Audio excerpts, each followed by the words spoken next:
തീരദേശ മേഖലകളും നഗരപ്രാന്തങ്ങളും ഉൾക്കൊള്ളുന്നതാണ് കോവളം നിയോജക മണ്ഡലം. വിനോദസഞ്ചാരത്തിന് ഏറെ പ്രശസ്തിയുള്ള പ്രദേശവുമാണ് കോവളം. കോവളത്തിൻ്റെ വികസന കാഴ്ചയാണ് ഇന്ന് ഒന്നിച്ചു മുന്നേറിയ പതിറ്റാണ്ടിൽ അവതരിപ്പിക്കുന്നത്.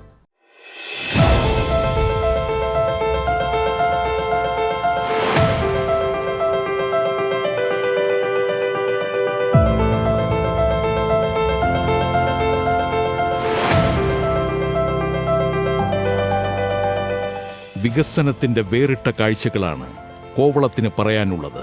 പഠനം, കായികം തുടങ്ങി വിദ്യാർത്ഥികൾക്കായി സർക്കാർ ആവിഷ്കരിച്ച ദീർഘകാല പദ്ധതികൾ പൊതുവിദ്യാഭ്യാസ സംരക്ഷണ യജ്ഞത്തിന്റെ ഭാഗമായി പുത്തൻ സ്വപ്നങ്ങളാണ് നൽകുന്നത്.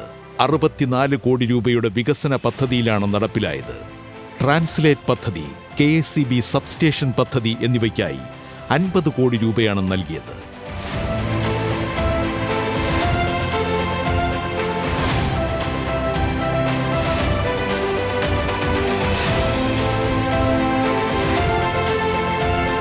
കേരളത്തിൽ അധികാരത്തിലിരിക്കുന്ന ഇടതുപക്ഷ ജനാധിപത്യ മുന്നണി ഗവൺമെൻറ്, സഖാവ് പിണറായിയുടെ നേതൃത്വത്തിലുള്ള ഗവൺമെൻറ് കഴിഞ്ഞ 10 വർഷക്കാലമായി എണ്ണമറ്റ ക്ഷേമ വികസന പ്രവർത്തനങ്ങളാണ് നടപ്പിലാക്കിക്കൊണ്ടിരിക്കുന്നത്. അതിൻ്റെ ഭാഗമായി കോവളം മണ്ഡലത്തിലും ഒട്ടേറെ വികസന പ്രവർത്തനങ്ങൾ കിഫ്ബി ഫണ്ട് ഉപയോഗിച്ച് നടപ്പിലാക്കിയിട്ടുണ്ട്. ബാലരാമപുരം ഗവൺമെന്റ് ഹയർ സെക്കൻഡറി സ്കൂളിനായി 5 കോടി രൂപയുടെ പദ്ധതിയും Venganoor government model higher secondary സ്കൂളിലെ 3 കോടി രൂപ പദ്ധതിയും എടുത്തു പറയേണ്ടവയാണ്. കാഞ്ഞിരംകുളം സപ്ലൈസ് ഓഫീസ് കെട്ടിടത്തിനായി 77 ലക്ഷം രൂപയുടെ പദ്ധതി പൂർത്തീകരിച്ചു. കാഞ്ഞിരംകുളം ഗവൺമെന്റ് കോളേജിന്റെ കെട്ടിട നിർമ്മാണത്തിന് 5 കോടി രൂപയുടെ പദ്ധതിയാണ് നടപ്പിലാക്കിയത്. പൂവാർ ഗവൺമെന്റ് LP സ്കൂളിന് 1 കോടി രൂപയുടെ പദ്ധതി അംഗീകരിക്കുകയും ഇത് പൂർത്തീകരിക്കുകയും ചെയ്തു.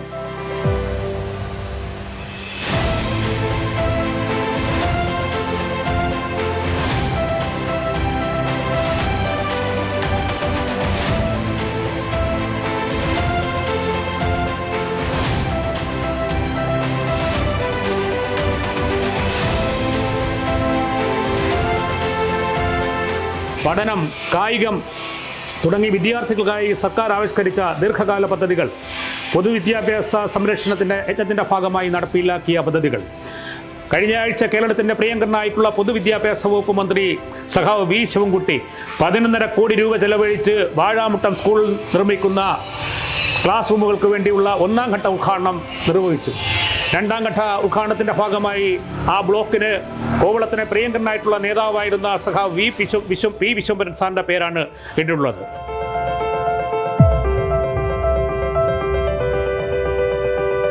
ഗിഫ്റ്റ് വഴി സർക്കാർ അനുവദിച്ച സഹായം പൂവാർ, വെങ്ങാനൂർ, ബാലരാമപുരം അടക്കം പ്രദേശങ്ങളിൽ വിപ്ലവകരമായ മാറ്റങ്ങളാണ് ഉണ്ടായത്. പൂവാർ LP സ്കൂളിന് അന്താരാഷ്ട്ര നിലവാരമുള്ള കെട്ടിടം മുതൽ പാർക്ക് വരെയുള്ള നിർമ്മാണത്തിന് 1 കോടി രൂപയാണ് അനുവദിച്ചത്. 5 കോടി രൂപ ചെലവിൽ 2 കെട്ടിടങ്ങളാണ് ബാലരാമപുരം ഗവൺമെന്റ് ഹയർ സെക്കൻഡറി സ്കൂളിന് അനുവദിച്ചത്. Venganoor government model higher secondary സ്കൂളിൽ 3 കോടി രൂപയുടെ വികസന പ്രവർത്തനങ്ങൾ പുരോഗമിക്കുകയാണ്.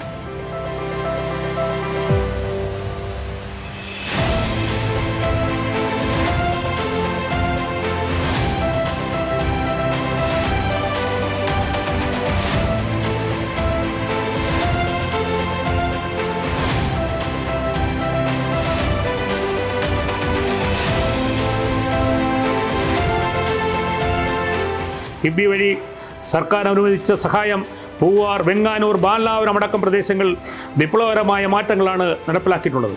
പൂവാർ LP സ്കൂളിന് അന്താരാഷ്ട്ര നിലവാരമുള്ള കെട്ടിടം മുതൽ പാർക്ക് വരെയുള്ള നിർമ്മാണത്തിന് 1 കോടി രൂപയാണ് അനുവദിച്ചത്. ബാലരാമപുരം ഗവൺമെൻറ് ഹയർ സെക്കൻഡറി സ്കൂളിന് അനുവദിച്ച കെട്ടിടത്തിൻ്റെ പണി പൂർത്തിയായി. Venganoor government model higher secondary സ്കൂളിന് 3 കോടി രൂപയുടെ വികസന പ്രവർത്തനങ്ങൾ പുരോഗമിക്കുകയാണ്. നേമം UP സ്കൂളിന് 1 കോടി രൂപ ചെലവിട്ട് നിർമ്മാണം പൂർത്തിയാക്കി. സെൻറ് മേരി സ്കൂളിൽ പുതിയ അഡീഷണൽ 2 ബാച്ച് അനുവദിച്ചു. ഇതെല്ലാം ഈ മേഖലയിലെ സാധാരണക്കാരൻ്റെ ജീവിത പ്രശ്നങ്ങളുമായി ഗവൺമെൻറ് എങ്ങനെ ഇടപെടുന്നു എന്ന് മനസ്സിലാക്കാൻ കഴിയും.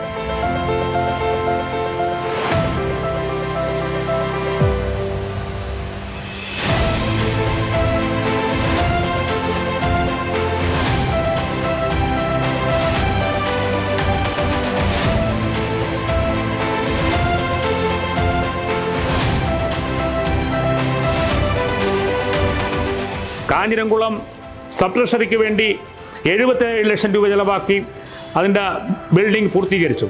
കാഞ്ഞിരംകുളം ഗവൺമെൻറ് കോളേജിൻ്റെ കെട്ടിടത്തിന് നിർമ്മാണത്തിന് 5 കോടി രൂപയുടെ പദ്ധതി നടപ്പിലാക്കി കഴിഞ്ഞു. പൂവാർ ഗവൺമെൻറ് LP സ്കൂളിന് 1 കോടി രൂപ കിഫ്ബി പദ്ധതിയിലൂടെ നടപ്പിലാക്കി പൂർത്തീകരിച്ചു.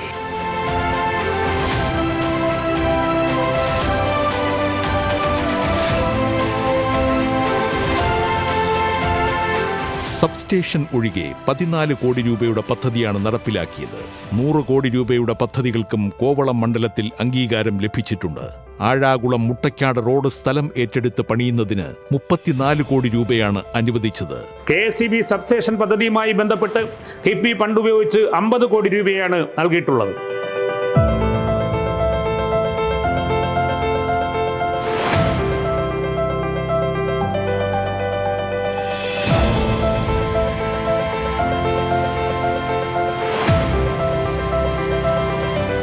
വെള്ളായണി കായലിന് കുറുകെയുള്ള പാലത്തിന് 25 കോടി രൂപയാണ് വകയിരുത്തിയിരുന്നത്. നാട്ടുകാരുടെ വർഷങ്ങളുടെ കാത്തിരിപ്പിന് വിരാമമിടാൻ ഒരുങ്ങിയാണ് വെള്ളായണി കായലിന് കുറുകെയുള്ള പാലം. അതിയന്നൂർ കോട്ടുകാൽ കുടിവെള്ള പദ്ധതിക്കായി 37 കോടി രൂപ അനുവദിച്ചതും രജിസ്ട്രേഷൻ ഓഫീസുകൾക്ക് സ്വന്തം കെട്ടിടം നൽകാനായതും മണ്ഡലത്തിൽ കിഫ്ബി വഴിയുള്ള നേട്ടം തന്നെ.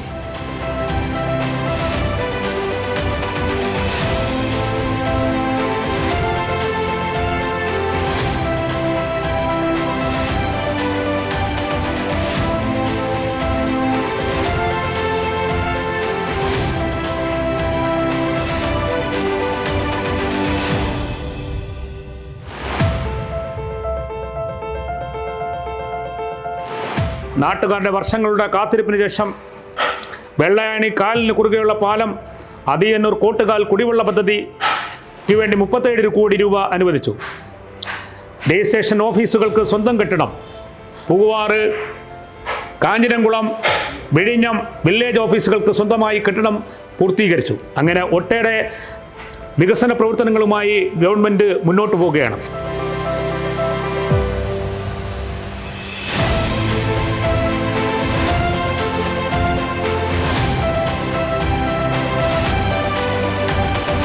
അന്താരാഷ്ട്ര ടൂറിസം മേഖലയായിട്ടുള്ള കോവളത്തിൻ്റെ മുഖം മാറ്റുന്നതിന് വേണ്ടിയുള്ള പ്രവർത്തനങ്ങൾക്ക് നേതൃത്വം കൊടുത്തുകൊണ്ട് നിരവധി പ്രവർത്തനങ്ങൾ നടന്നു വരികയാണ്.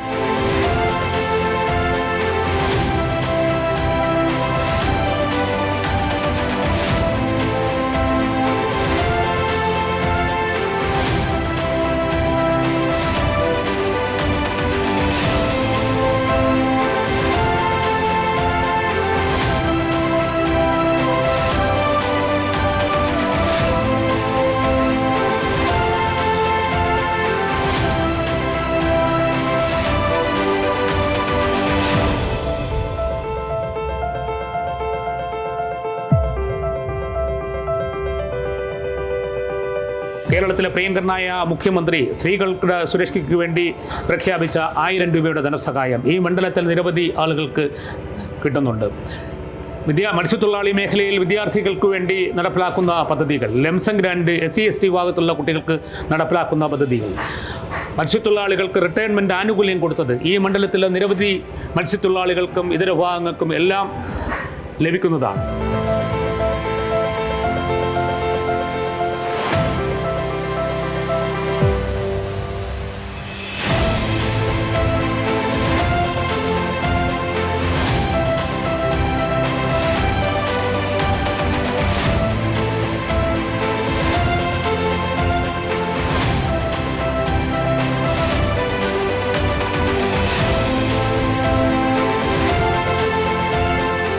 പ്രിയമുള്ളവരെ, കേരളത്തിൽ അധികാരത്തിലേക്കുന്ന ഇടതുപക്ഷ ജനാധിപത്യ മുന്നണി ഗവൺമെൻറ് ഈ നാട്ടിലെ സാധാരണക്കാരനെ നെഞ്ചോട് ചേർത്തുകൊണ്ട് മുന്നോട്ട് പോകുന്ന കാഴ്ച നമുക്ക് കാണാൻ കഴിയും. കേരളത്തിലൊട്ടാകെ നടപ്പിലാക്കുന്ന വികസന പ്രവർത്തനങ്ങൾ ഒരു പ്രതിപക്ഷ MLA ആയിരുന്നിട്ട് പോലും ആ MLA മുഖം തിരിഞ്ഞു നിന്നിട്ട് പോലും ഈ മണ്ഡലത്തിൽ നടപ്പിലാക്കുവാൻ ഗവൺമെൻറ് ഭംഗിയായി ശ്രമിച്ചിട്ടുണ്ട് എന്നുള്ള യാഥാർത്ഥ്യം നമുക്ക് മനസ്സിലാക്കാം. കേരളത്തിൻ്റെ അഭിമാന പദ്ധതിയായിട്ടുള്ള വിഴിഞ്ഞം തുറമുഖം പദ്ധതി ഈ കോവളം മണ്ഡലത്തിൽ പൂർത്തീകരിക്കുമ്പോൾ അതിൻ്റെ അടിസ്ഥാന വികസന പ്രവർത്തനങ്ങൾക്ക് വേണ്ടി കോടിക്കണക്കിന് രൂപ ഗവൺമെൻറ് ചെലവഴിക്കുകയാണ്. 2ാം ഫേസുമായി ബന്ധപ്പെട്ട പ്രവർത്തനങ്ങൾ പൂർത്തീകരിക്കുന്നതിന് വേണ്ടി അടിസ്ഥാന വികസനങ്ങൾക്ക് വേണ്ടി ഗവൺമെൻറ് കാര്യമായിട്ടുള്ള ഇടപെടലുകൾ നടത്തുന്നു എന്ന് നമുക്ക് കാണാൻ കഴിയും.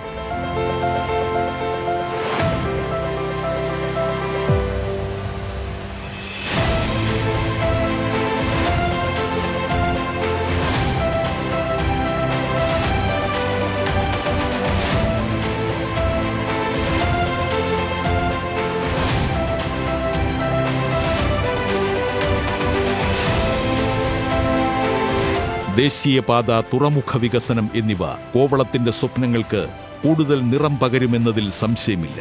വിനോദസഞ്ചാരികളുടെ പറുദീസയായ കോവളത്ത് നിരവധി വികസന പ്രവർത്തനങ്ങളാണ് നടന്നുവരുന്നത്.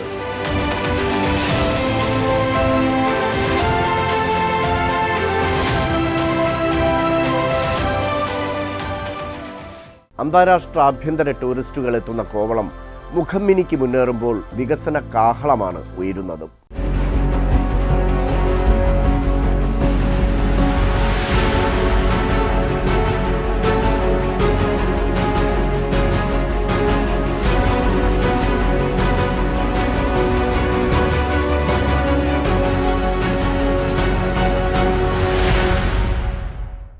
മണിമലയാറിൻ്റെ തീരത്ത് സ്ഥിതി ചെയ്യുന്ന തിരുവല്ല പുരാതന കാലം മുതൽ വാണിജ്യ സാംസ്കാരിക പൈതൃകം പേറുന്ന നഗരം കൂടിയാണ്.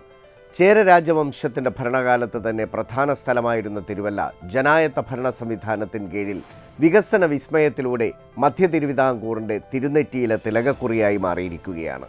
തിരുവല്ലയുടെ തിരുമുറ്റത്തെ വിശേഷങ്ങളിലേക്ക്.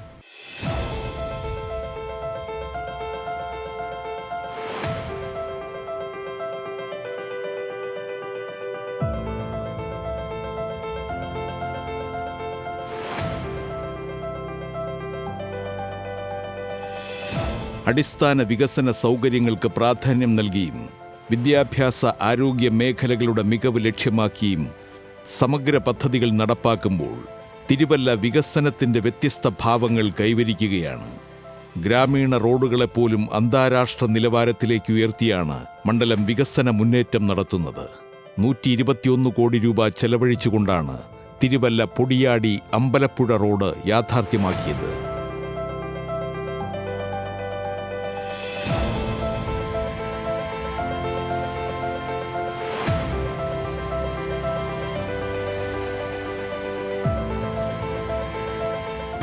മുതൽ ഇന്നേ വരെയുള്ള 10 വർഷക്കാലം കേരളത്തിലുണ്ടായ അഭൂതപൂർവമായ വികസനത്തിൻ്റെ അടിയൊടികൾ തിരുവല്ല മണ്ഡലത്തിലും ഉണ്ടായി എന്ന സംതൃപ്തിയോടും ആത്മവിശ്വാസത്തോടും കൂടിയാണ് ഞങ്ങൾ മുന്നോട്ട് നീങ്ങിക്കൊണ്ടിരിക്കുന്നത്.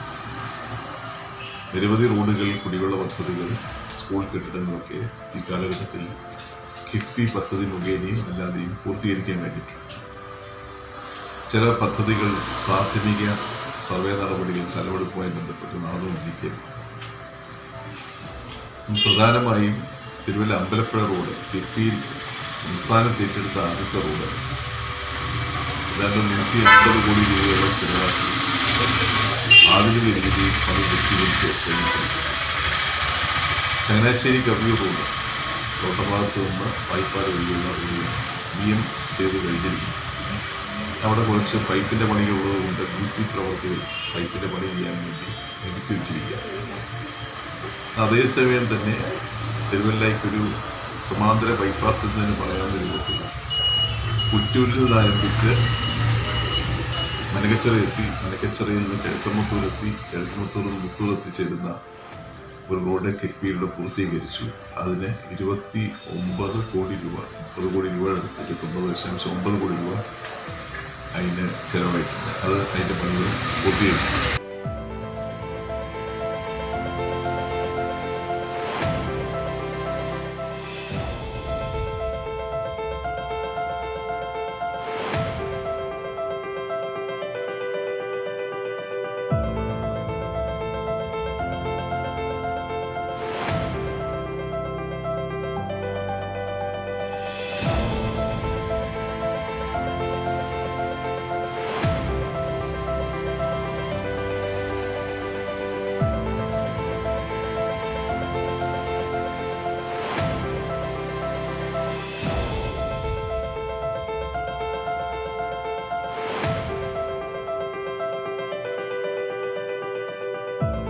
തിരുവല്ല മുല്ലപ്പള്ളി റോഡ് നവീകരണത്തിന് 88 കോടി രൂപയും കുറ്റൂർ കിഴക്കൻ മുത്തൂർ റോഡ് നിർമ്മാണത്തിന് 25 കോടി രൂപയും അനുവദിച്ചുകൊണ്ട് നാടിന്റെ സമഗ്ര വികസനം സാധ്യമാക്കിയതായി മണ്ഡലം MLA Shri Mathew T Thomas വ്യക്തമാക്കി.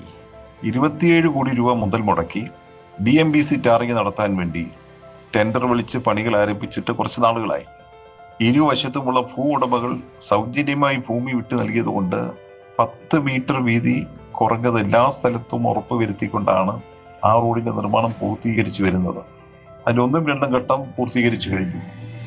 അതായത് കുറ്റൂരിൽ റോഡ് ആരംഭിക്കുന്ന ഭാഗത്ത് തന്നെ കടകൾ പൊളിച്ചു നീക്കി വീതി കൂട്ടാൻ വസ്തു ഉടമസ്ഥർ ഭൂമി വിട്ടു നൽകി. കുറ്റൂരിൽ നിന്ന് മനക്കച്ചിറ വരെയുള്ള ഭാഗവും മനക്കച്ചിറയിൽ നിന്ന് കിഴക്കമ്പത്തൂർ വരെയുള്ള ഭാഗവും BMBC ടാറിംഗ് പൂർത്തീകരിച്ചു. 500-ലധികം ആളുകൾ സൗജന്യമായി ഭൂമി വിട്ടു നൽകുകയുണ്ടായി. കിഴക്കമ്പത്തൂരിൽ നിന്ന് ചുമത്ര വഴി മുത്തൂർ എത്തുന്ന ഭാഗം ഇപ്പോൾ പണികൾ നടന്നുകൊണ്ടിരിക്കുകയാണ്. ഇരുവശങ്ങളിലും ഭൂമി വിട്ടു നൽകിയ ആളുകളുടെ വസ്തുക്കളുടെ മതിലുകൾ പൊളിച്ച് ഇറക്കി പുനർനിർമ്മിച്ചുകൊണ്ടിരിക്കുന്നു. കിഴക്കമ്പത്തൂരിൽ നിന്ന് റോഡ് ആരംഭിക്കുന്ന ഭാഗത്ത് റോഡിന് വീതി കൂട്ടാൻ സാൽവേഷൻ ആർമി വക സ്ഥലം അവർ വിട്ടു തന്നത് നന്ദിയോടെ സ്മരിക്കുന്നു. നല്ല രൂപത്തിൽ പണിതിരുന്ന മതിലുകൾ പലരും പൊളിച്ചു നീക്കി, മരങ്ങൾ മുറിച്ചു നീക്കിയൊക്കെയാണ് സ്ഥലങ്ങൾ തരുന്നത്.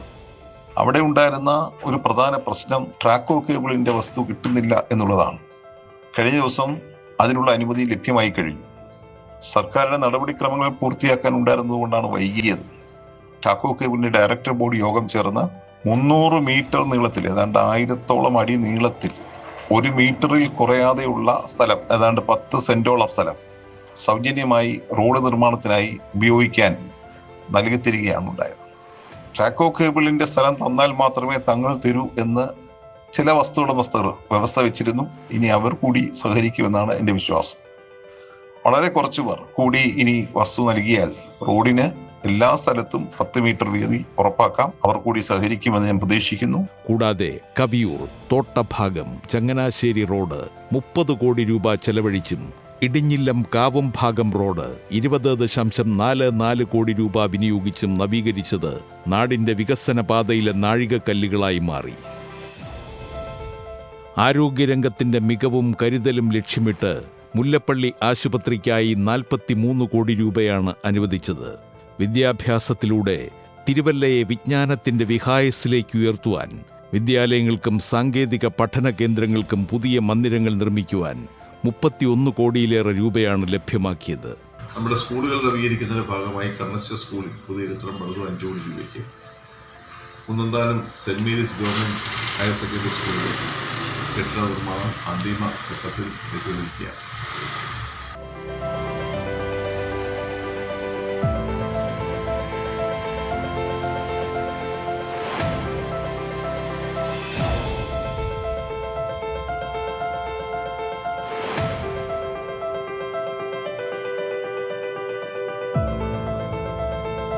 Baqavi, Vedikkulam, Gopalakurup memorial government polytechnical സ്കൂളിലും പദ്ധതികൾ ആരംഭിച്ചു പൂർത്തീകരിച്ചു.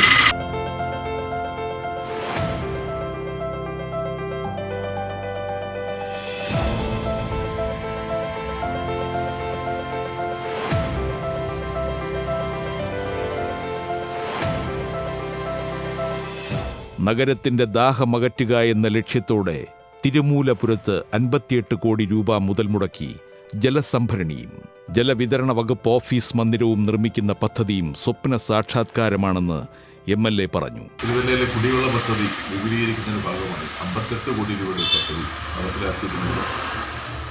വാട്ടർ അതോറിറ്റിക്ക് നൂതനമായ ഒരു ഓഫീസ് പണിയുവാനും കല്ലിശ്ശേരിയിലെ പ്ലാന്റ് ഓപ്പൺ ചെയ്ത് മെച്ചപ്പെട്ട രൂപത്തിൽ കുടിവെള്ളം എത്തിക്കാനും കഴിയുന്ന നടപടികൾ ആയിട്ടുണ്ട്.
തിരുവല്ല നഗരത്തിൽ ആധുനിക അറവുശാല നിർമ്മിക്കുന്നതിനുള്ള പ്രാരംഭ നടപടികളും ആരംഭിച്ചതായും MLA അറിയിച്ചു. നിത്യജീവിതത്തിൽ ജനത്തിന് അത്യന്താപേക്ഷിതങ്ങളായ കാര്യങ്ങൾ സമയബന്ധിതമായി നടപ്പാക്കിക്കൊണ്ടാണ് തിരുവല്ല പുതിയ മാനങ്ങൾ തേടുന്നത്. സ്ഥലമെടുപ്പ് നടപടികൾ വൈകുന്നത് മൂലം ചില പദ്ധതികൾ തുടങ്ങുവാൻ കഴിഞ്ഞിട്ടില്ല. അതിലൊന്ന് തിരുവല്ല മല്ലപ്പള്ളി ചേലക്കമ്പ റോഡാണ്. 83 കോടി രൂപയുടെ പദ്ധതിയാണ്.